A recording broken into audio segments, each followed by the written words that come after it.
नमस्कार दोस्तों। आज हम एक नए केस को सीखते हैं और ये केस है अस्थमा का। दोस्तों, आज से 1.5 साल पहले एक 30 साल का लड़का मेरे क्लिनिक में आया। क्लिनिक में आके बोला कि सर, मुझे बार बार सर्दी खांसी हो जाती है और सर्दी खांसी होने के बाद मुझे सांस लेने में बहुत दिक्कत पड़ती है।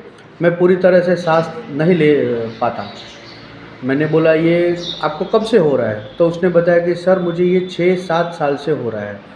तो मैंने बोला कि 6-7 साल से हो रहा है, तो आपने इसके लिए कुछ दवाइयाँ कुछ किया था? तो उसने बताया कि हाँ सर, मैंने फिजिशियन को बताया था।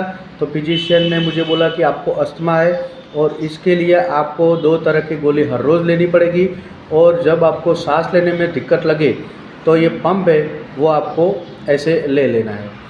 तो मैं लेता हूँ। तो मैंने बोला कि आप ले रहे हैं तो इससे आपको कितना रिज़ल्ट मिला है? तो उसने बताया कि सर, ठीक तो हो जाता है, लेकिन दवाई लेने के बावजूद मुझे महीने में एक बार फिर से ये तकलीफ़ हो जाती है। और जब ये तकलीफ़ होती है ना, तो कभी-कभी मुझे क्लिनिक में, अस्पताल में जाना पड़ता है और मुझे नेबुलाइजेशन या फिर इंजेक्शन लेना पड़ता है, और तभी जाके ये मेरा सांस बैठता है। मैंने बोला ओके। तो फिर आपको ये जब तकलीफ़ होती है, सर्दी खांसी या फिर सांस लेने में दिक्कत पड़ती है, ये कब आपको ज़्यादा होती है? तो उसने बताया कि सर, मैं जब डस्ट वाले एरिया में जाता हूँ या फिर ठंडे पानी पी लेता हूँ, और कभी-कभी ये रात को भी मुझे ज़्यादा होती है। दिन में भी होती है, लेकिन रात में ये ज़्यादा होती है। और ठंडा पानी या कुछ ठंडा पी लिया तो ये तुरंत हो जाता है मुझे। मैंने बोला ओके। और जब आपको ये तकलीफ़ होती है, तब आप कैसा महसूस करते हो? क्या कोई चिंता-विंता रहती है? तो उसने बताया कि हाँ सर, चिंता तो रहती है। जब ये तकलीफ़ होती है तब ऐसा लगता है कि ये कहीं मेरी जान न ले ले, क्योंकि सांस पूरी तरह से मैं ले ही नहीं पाता और मुझे सांस लेने में बहुत ज़ोर करना पड़ता है। तो ये डर रहता है कि कहीं ये मुझे मार न दे। और 6-7 साल से ये दवाई ले रहा हूँ और ये ठीक नहीं हो रहा है, तो अभी तो ये भी चिंता रहती है कि ये ठीक होगा या फिर नहीं होगा। और जब भी मुझे ये खांसी हो जाती है तब ये टेंशन मुझे रहता है ये। ओके, मैंने बोला कि इसके सिवा कोई आपको तकलीफ़ हो रही है? तो उसने बताया नहीं सर, जब ये तकलीफ़ मुझे खांसी होती है ना, तभी होता है। मैंने बोला कि आपको खांसी होती है तब आपको बलगम निकलता है? तो उसने बताया कि कभी-कभी निकलता है और कभी नहीं भी निकलता है। मैंने बोला ओके, और कुछ तकलीफ़? तो उसने बताया कि सर, जब ये खांसी ज़्यादा हो जाती है या फिर सांस लेने में बहुत ज़्यादा दिक्कत पड़ती है, तब मुझे चेस्ट में पेन होता है, और फिर पीछे भी थोड़ा बैक में भी पेन होता है। और लेकिन ये कब, जब ये ज़्यादा हो जाता है तब। ओके। फिर पेशेंट ने मुझे बताया कि सर, ये मैं दवाई ले रहा हूँ, तो आपकी दवाई से मुझे ये ठीक तो हो जाएगा ना? क्योंकि बहुत दवाई ली है फिर भी ठीक नहीं हुआ है।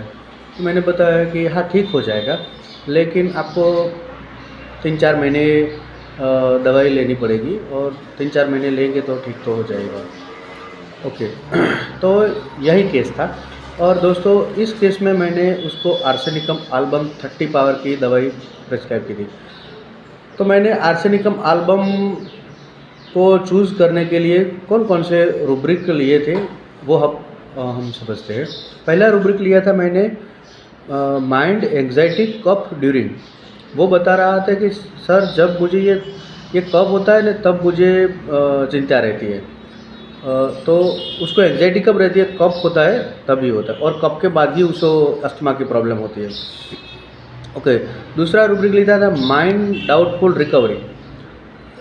पेशेंट बता रहा था कि सर, ये 6-7 साल से मैं दवाई ले रहा हूँ और फिर भी ये रिकवर नहीं हो रहा है, तो मुझे अभी तो लगता है कि ये रिकवर होगा या फिर नहीं होगा, इसलिए मैंने माइंड डाउटफुल रिकवरी रूब्रिक लिया था। तीसरा रूब्रिक लिया था माइंड फियर डेथ ऑफ। उसको लग रहा था कि ये सांस लेने में बहुत दिक्कत पड़ रही है, तो इसकी वजह से उसकी ये जो रेस्पिरेशन है वो बंद भी हो सकते हैं। और उसकी जान भी निकल सकती है। तो उसको डर रहता था कि कहीं ये मेरी जान न ले ले। तो इसलिए मैंने रूब्रिक लिया था माइंड फियर डेथ ऑफ। चौथा रूब्रिक लिया था रेस्पिरेशन डिफ़िकल्ट कफ एग्रावेशन लिया था। उसको तकलीफ़ कब हो रही है? जब उसको कब होता है तभी ये अस्थमा की प्रॉब्लम होती है। तो यहाँ पर रूब्रिक था रेस्पिरेशन डिफ़िकल्ट कफ एग्रावेशन। और लास्ट रूब्रिक लिया था चेस्ट पेन कफ ड्यूरिंग एग्रावेशन। उसको जब खांसी ज़्यादा बढ़ जाती है या फिर अस्थमा का ज़्यादा हेडेक रहता है तब उसको चेस्ट में पेन होता है। तो मैंने ये 5वां रूब्रिक लिया था चेस्ट पेन कफ ड्यूरिंग एग्रावेशन। ये सब रूब्रिक मिला के मैंने उसको आर्सेनिकम 30 का हाई डोज 15-15 मिनट में दिया था और 15 दिन के बाद फिर से बुलाया तो उसको एक भी अटैक नहीं आया था।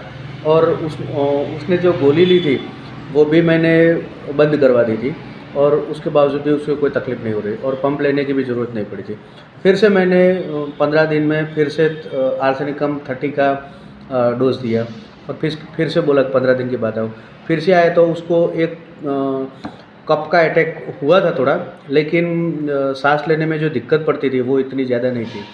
और फिर से मैंने उसको 30 का डोज़ दिया और उसके बाद मैंने बोला कि आपको अगर तकलीफ़ लगे तो ये जो मैं एक्स्ट्रा डोज़ देता हूँ वो पानी में डुबो के ऐसे पिघला के पी लेना, लेकिन अगर तकलीफ़ लगे तो ही, वरना नहीं लेना। और एसएल उसको 3 टाइम्स दिया था, वो महीने की दे दी थी अभी तो महीने के बाद आया तो वो बता रहा था कि सर अभी तो मेरा ये तकलीफ़ है वो कुछ हुआ ही नहीं है और मेरा अब जो वेट था, वज़न था वो भी अभी तो अच्छा है। पहले 38 था और अभी 42 हो गया है।